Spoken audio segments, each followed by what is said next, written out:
May tanong sa akin, wanted scammer, dead or alive? Name, contact number, national ID number,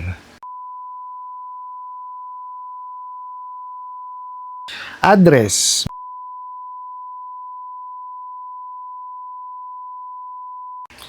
declare contact reference niya kayo.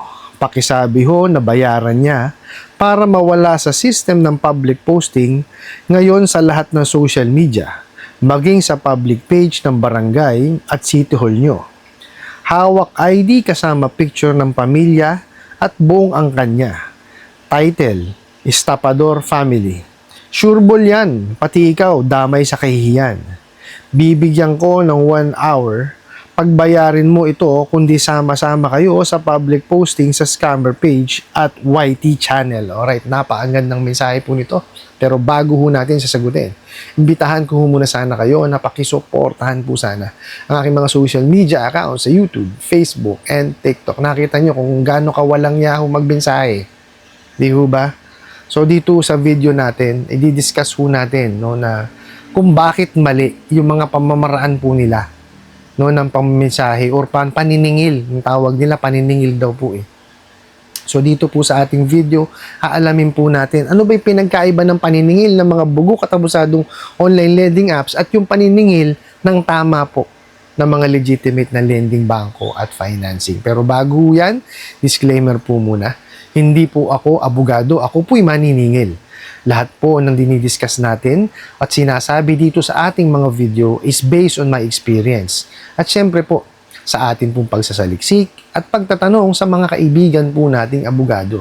At isa pa po, hindi ko po kinukonsente ang hindi pagbabayad ng utang dahil ang utang ay responsibilidad at obligasyon na dapat po nating bayaran. Ang hindi po ako pabor ay dun sa maling pamamaraan ng pautang at maling pamamaraan ng paniningil. Sagutin po natin yung pinadala nyo pong mensahe. So nakita nyo po, napakamali po nung diskarte nila ng paniningil. Di ba?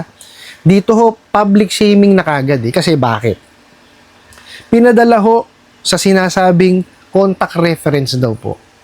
Okay? Sige, pagbigyan na natin, contact reference nga. Pero tama ba na lagay mo doon, wanted scammer. Oh. Dead or alive.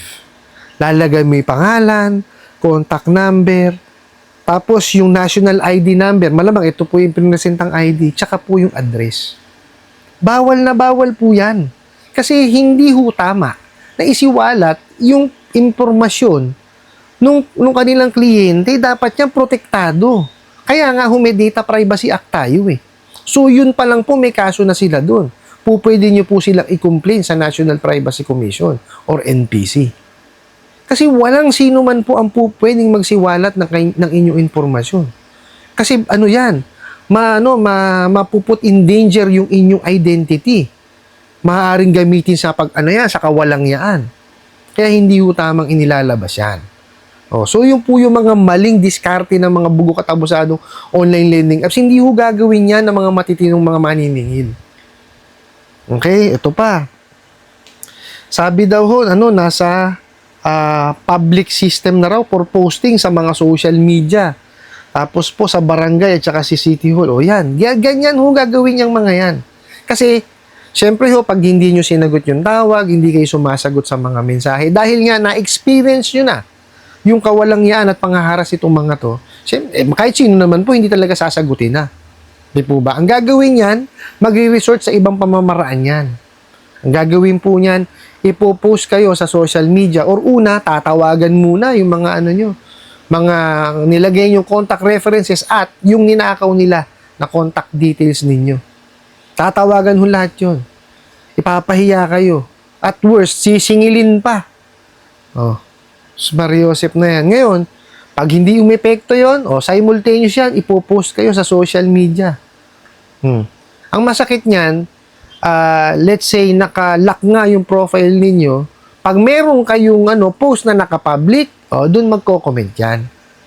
Or di kaya, sa barangay page ninyo, sa buy and sell page na malapit sa inyo. Yan ho, puro kahihiyan ang ibibigay sa inyo. Although, yes, pwede nyo sampahan ng cyber libel. But unfortunately, kailangan identified eh. Eh, paano nyo ma-identify? Hindi nga nagpapakilala. Di po ba? O, tapos may sinabi pa ho dito. O, yun nga, ipapaskil nga daw po na estapador yung yung pamilya. At ito pa, pati daw ho kayo idadamay sa kahihiyan. Nakita nyo kawalang yan? Ala kayong kinalaman dun sa nahiram. Pero pati kayo, di ba, na walang kinalaman, idadamay pa. Di ba, pati kayo hinaharas. Yun ho mahirap sa mga yan eh. Eto ho kasi, pagka ho yan, napunta kayo doon sa mga matitinong maniningil, hindi ho ganyan ang mararanasan ninyo.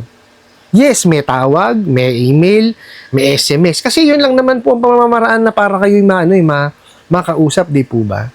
Yan. Pero hindi ho kayo gaganyanin. Kakamustahin ho kayo ng maayos niyan. O, let's say, for example, early stage po. Pag sinabing early stage, wala pang due date, during the due date. Yun po yung sinasabi, early stage ng collection. O, SMS yan, papaalala na ang due date nyo po, let's say, ganitong araw.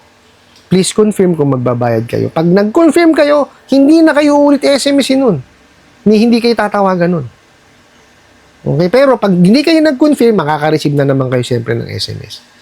O, pag nag-confirm na kayo doon sa SMS na yon, let's say, yung SMS during the due date. O, sasabihin, today is your due date. Please confirm payment. O, pag nag-confirm kayo, wala na ulit kayo ma-receive na message nun. Okay? Pero pag wala po, ayan, may message pa rin. No? Kasi kailangan lang naman po confirmation eh.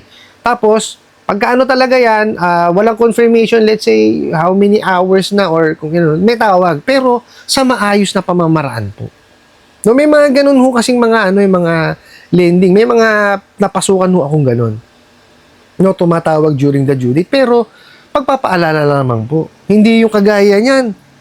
Diba, magbayad ka hanggang alas 12, kung hindi, tatawagan ko yung mga reference mo. Hindi ho ganun, Marius.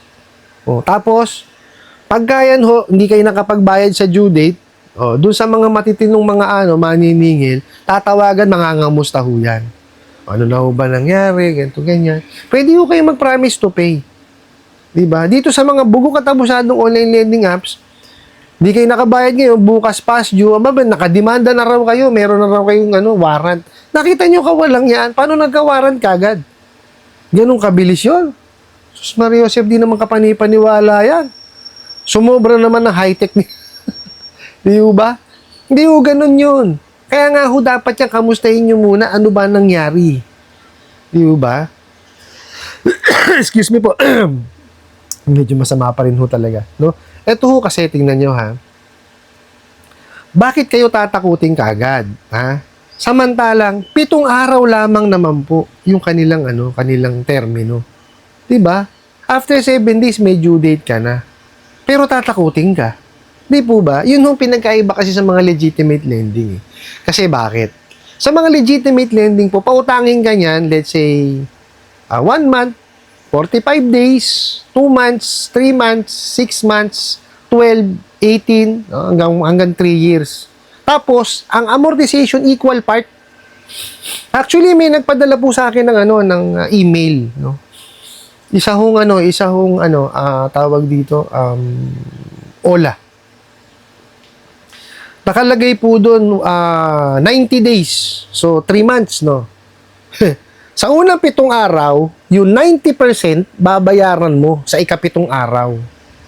Tapos, dito babayaran mo 20 pesos, dito 20 pesos. Nakita mo kalokohan?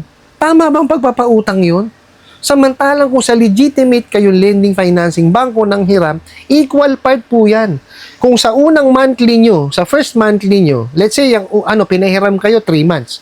Kung ang first amortization nyo 1,000, sa pangalawa 1,000, sa pangatlo 1,000, hanggang sa matapos yan, 1,000 ang amortization nyo. Hindi ho ganun. Diba? Sus Maria Joseph. Tsaka ini-explain ho, dito sa mga bugok na to, 7 araw na lamang ayaw pang i-explain. Diba? Disburse agad. Oh. Tsaka ito po ha. Yes, may mga nagpapass due pa rin po. Or nag-overdue. Pero, kinakausap po ng maayos yan. Tinatanong ho yan. Okay, let's say, first month, hindi nakabayad. No? Let's say, 3 buwan lang ang termino. Unang buwan pa lang, hindi na nakakamustahin na ho kagad yan through SMS or whatever. Okay? Pagkatapos, sasabihin, ano ho bang ano po pwede namin maitulong sa inyo? Okay, bigyan ho namin kayo hanggang ganitong araw para makapaghulog kayo. 'Di ba? So, pagka nangako naman, tapos. Ngayon talaga, kung wala na pagtapusan, o-offera niya ang payment option. Para lang hindi maano. Kasi, ang iniiwasan po, no, ng mga legitimate lending and financing is ma-submit yung basic information po ninyo sa CIC at saka sa NFIS. Kaya kayo sinasabihan na, oh, ito po, promise to pay. Kasi may isang cycle sila para i-solve yun eh. Ibig sabihin isang cycle, yung buong month na yun, ma-solve nyo siya. Okay? Ngayon, kaya naman kayo let's say, o-offera ng payment option para hindi ho lalabas na past due. Let's say, i-restructure. Oh. Pag ni-restructure yan, may certain fee talagang babayaran. Kasi i-restructure po eh. Di po ba? Pero yun, hindi ka naman magpapass due. So, ibig sabihin, hindi ma-report as negative or hindi magpapass due yung report doon sa basic information mo sa CIC at saka sa NFIS. Di po ba? So, ibig sabihin po, binibigyan pa kayo ng pabor. Samantalang dito sa mga bugo katabusadong online lending apps, wala akong pabor yan. Wawalang yain ka na, i-report ka pa sa CIC niyan. Kung sila po ay miyembro, ha? Pero I doubt, kalimitan po dyan sa mga yan, hindi mga mga submitting entity tsaka accessing entity. Okay na nga yun. Unlike dun sa iba, di ba? Legitimate niya, meron yan meron niyang tawag dito, SEC number, meron niyang certificate of authority tsaka recorded online lending platform. Pero hindi nasunod sa interest, nangaharas. Oh. At member ng CIC, dun kayo ngayon na todas. Di ba? Nawalang yan na kayo, naharas na kayo, na-report pa yung basic information nyo sa CIC. That's the bitter truth about it. Kaya lang, batas kasi yan. It's because of the KISA, kaya ho na itatag ang CIC. Okay? Sana lang po, natin na magkaiba po. No, yung paniningil sa mga bugo katabusadong online lending apps at dito sa mga legitimate na lending at financing. Kasi dito sa mga legitimate na lending at financing, talagang gagawin po yung lahat ng makakaya nila para matulungan yung kanilang kliyente na makapagbayad. Dito po sa mga bugo katabusadong online lending apps, gagawin po nila lahat, para lapastanganin ang pagkatao ng kanilang kliyente. Talagang ipapahiya. Okay, bakit? Kasi gusto nila na gumawa kayo ng paraan nalabag sa inyong kalooban, which is yung tapal system. Na wag nyo pong gagawin. Kasi nandyan na kayo, past due na kayo. Pag-ipunan nyo na lamang po yan, tsaka nyo siya bayaran ng buo. Tsaka nyo itabi yung proof of payment. Kasi pag nagtapal pa kayo, madodoble, matitriple pa yung problema ninyo eh. Diba? So, hindi nakatulong. Lumala pa lalo. Di po ba? So, sana po naintindihan natin yung pagkakaiba nung naniningil sa mga bugo katabusadong online lending apps tsaka dun sa mga legitimate na lending and financing at saka yung mga legitimate na mga OLA din. Di po ba? Hindi ho lahat kasi ng mga naniningil pare-parehas. Okay? Pag alam naman natin sa sarili natin na doon kayo sa legitimate ng nakahiram, kausapin nyo po ng maayos.